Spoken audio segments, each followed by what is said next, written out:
అయితే కేసీఆర్ ప్రభుత్వంపై కేసు పెట్టాలి, చేసిన పనులకు బిల్లులు రాక సర్పంచులు తీవ్ర ఇబ్బందుల్లో ఉన్నారని, వారి పోరాటానికి తమ మద్దతు ఉంటుందన్నారు. ప్రభుత్వం వెంటనే బిల్లులు చెల్లించాలని బండి డిమాండ్ చేశారు. పంచాయతీలకు కేంద్రం ఇచ్చిన నిధులను కూడా దారి మళ్లించిన చరిత్ర కేసీఆర్ ప్రభుత్వాన్ని, వాస్తవానికి కేసీఆర్ ప్రభుత్వంపై కేసు పెట్టాలని ఎంపీ అన్నారు. మీ అయ్య 24 గంటలు తాగి పడుకున్నాడు కదా, ఆయనకు సీఎం పదవి ఎందుకు, బార్ పెట్టుకుంటే సరిపోతుంది కదా అంటూ మండిపడ్డారు.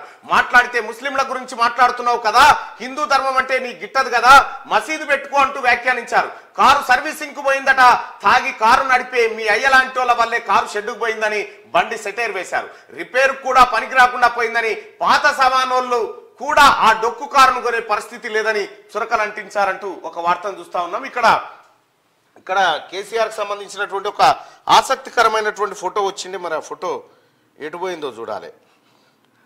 చాలా ఆసక్తికరంగా ఉండే ఆ ఫోటో.